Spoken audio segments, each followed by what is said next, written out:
Is it my imagination, or does each year the food get better and better and better?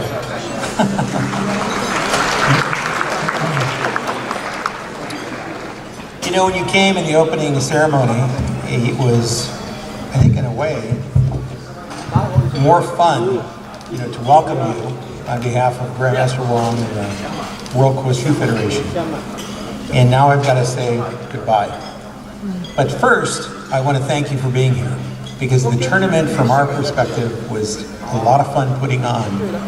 And as I said at the beginning, I was really looking forward to seeing some of the finest around today in martial arts, and I really wasn't disappointed at all. And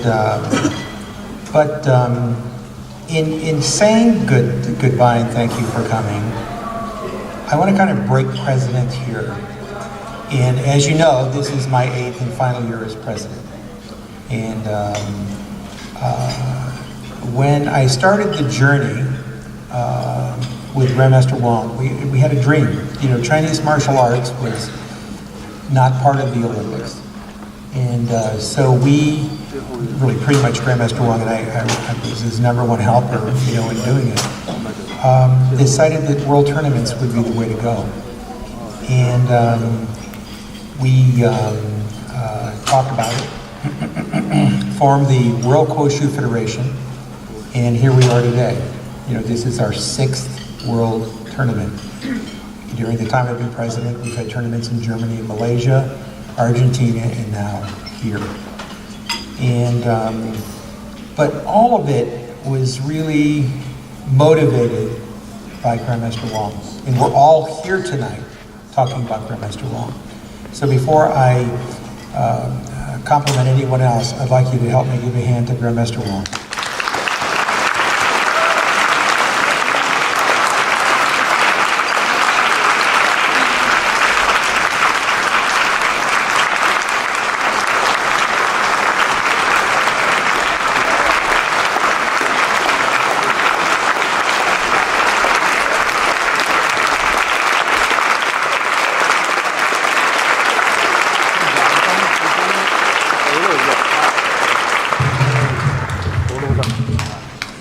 I told you we met at the very first world tournament sponsored by the government of the Republic of China back in the 1970s.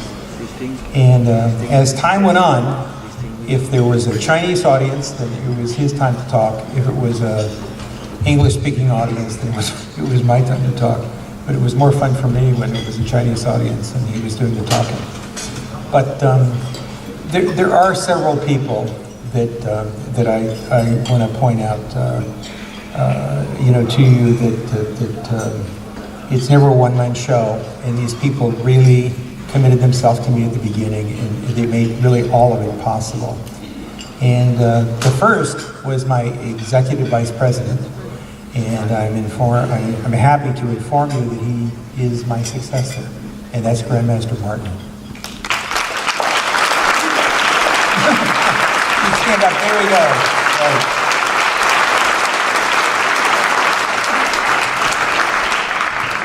I want him to stand up because he always outdresses me and he's much better looking anyway. But Steve is somebody when he talks, he means what he says, and what a person is in this life. What a person really is what a person really does. And if you don't like what you is, if you don't like what you are, then just change what you do. But with Steve, we've always had a very honest, straightforward relationship. I think he's going to do an incredible job. And I want to tell you, Steve, that anything you do, I want you to know that I'm going to be standing right behind you. Okay? And I really mean that from the bottom of my heart. Grandmaster Wong did that with me, and I'm doing that with you. The other person that I would have to comment on is Grandmaster Lee from Brazil. Where are you sitting, Grandmaster Lee? See him? You can stand up.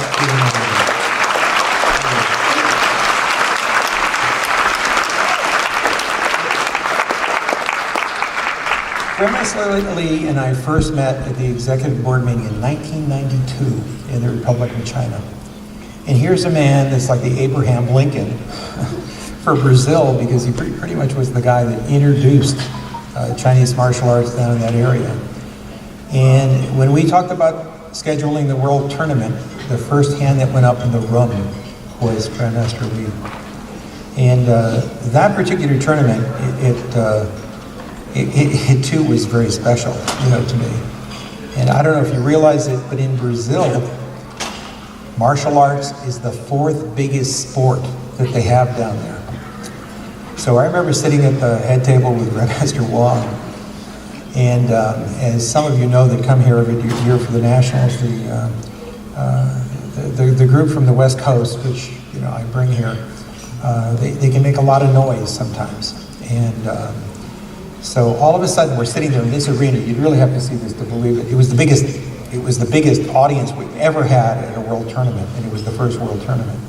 All of a sudden, I'm sitting there and I hear the feet start to pound, and USA, USA, USA. And for some reason, I just kind of went down in my seat thinking, you've got 30 of us, and there's 3,000 at least of them. And of course, my intuition served me well. And within seconds, suddenly you couldn't hear USA anymore because it was all Brazil. And I'll never forget that. But it really was a great tournament. And if it weren't for you, that probably wouldn't happen. There were 2 other people that I want to comment on. And forgive me for taking the time to do this, but if it weren't for them, the first one I'm going to tell you about, he is the co-sponsor of this tournament, and that's Art Piniella. Where are you, Art? You stand up.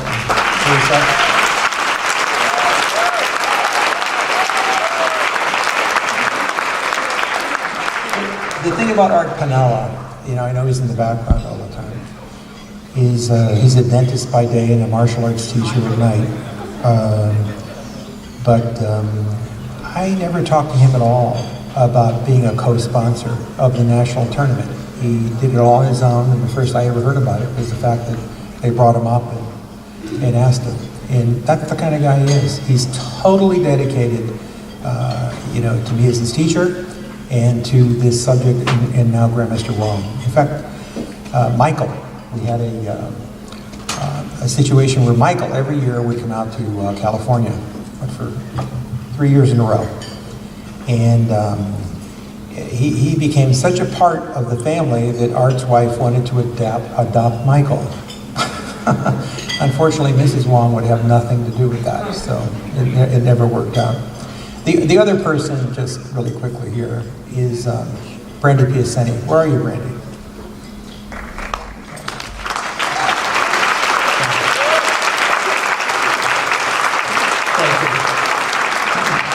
Brandy, she won the tournament in 1992. She's probably one of the most successful women, that I've ever had as a student. She has his offices in New York, I guess Florida now, I know San Francisco, and Beijing. And but there's not one world tournament that she missed because of her love for the subject. And she's here every single year and has been a big help. The other is our German Federation President, Alex Czech.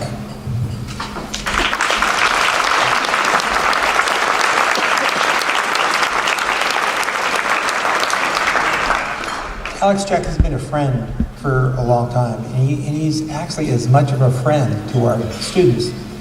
When we got into the World Kosher Federation at the very beginning, every year Alex had a tournament. And some of my students that are in their 20s now cut their teeth internationally on your tournament. And there's not one world tournament where I knew that I couldn't count on Alex. And I really appreciate you having the biggest German team, at this tournament. I'll tell you one quick story on Alex. The last tournament that we had in Argentina, in the middle of the tournament, the lei tai started sinking in the middle. And Alex, I thought, was going to sacrifice his life. I'm sitting there with Grandmaster Wong, and all of a sudden, Alex dives under the lei tai, not waiting for the fix-it men to come, and starts pushing the lei tai up. So I needed to tell that story, Ron. but he's been a good friend to the Quoshu Federation. Close to the next and last is Robert Simpson from England. Where are you, Robert?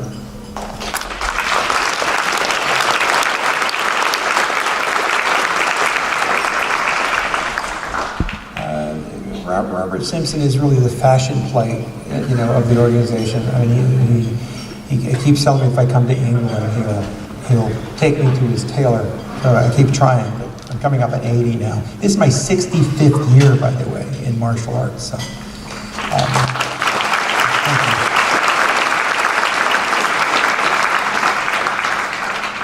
I didn't do that to get applause. I did it so you're proud that I'm still standing. But when I think of Robert, there's a couple things that come to mind. He had a tournament in England, and all of a sudden they started talking about the Royal Rumble, and they invited all the competitors to get up on the lei tai, and they explained that now what's going to happen is the last man standing is the winner, and what your job is to be the last man standing, and you want to throw everybody off the lei tai. And all of a sudden, you can imagine what happens if you got a bunch of martial art guys doing that. And so I'm standing there thinking, I hope they've got a good insurance policy here. And but it actually came down to 3 people. I'll never forget this. There was a guy standing there at the end that must have weighed over 6'5", I'm sure, and weighed about 250 pounds. And I noticed that one of my students was standing there, and she was big. I mean, she was almost 300 pounds and the whole thing. It's a little bit of an exaggeration. She never has weighed more than 110. It's Norma Futini. Where are you, Norma? Yeah.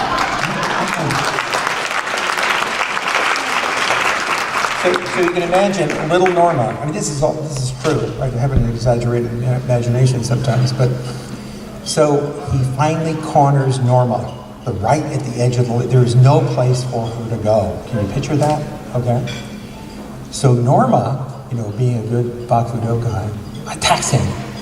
And immediately she jumps on the guy, wraps her legs around him really tightly and holds on for dear life. And it seems to me it was like a draw, because what's he going to do? He can't get rid of her, and so because only one of them could be standing.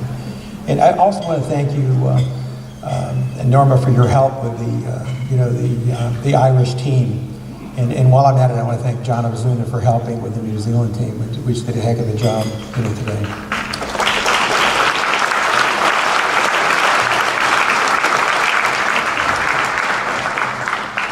I hope you find it interesting. It was very special to me. The last person I want to congratulate is my number one, and that's Master John Buckley. Where are you, John?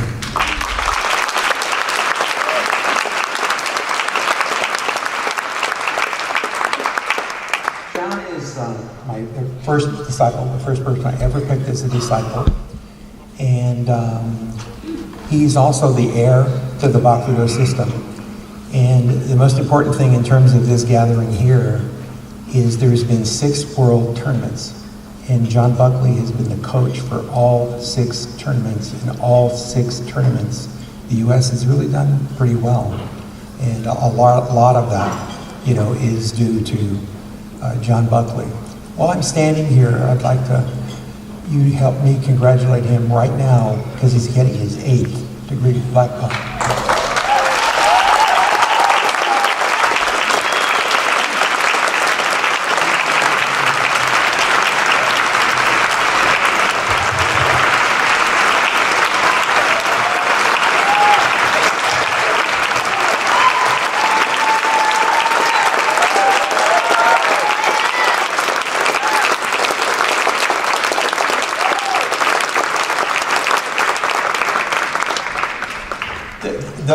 There's actually one more, and that is Morgan Newman.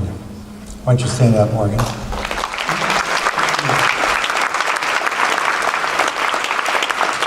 Morgan, during the time of my presidency, she's been the executive assistant And the one thing that Grandmaster Martin asked of me is that could I have Morgan Newman be my executive assistant?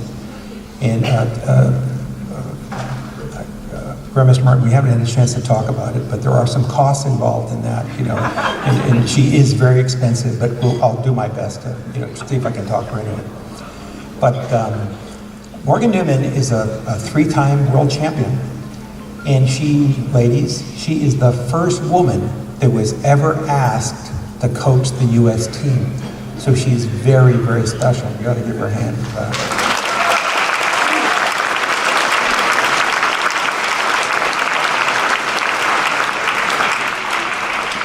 But in closing, I just actually, I probably, the people that I've talked about are very special to me and have been very special in terms of, you know, my tenure as coach.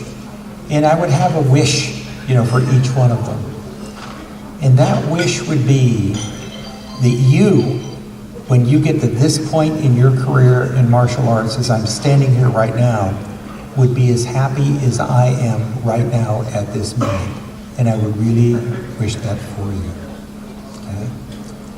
65 years just really goes by in a blink. Thanks for coming.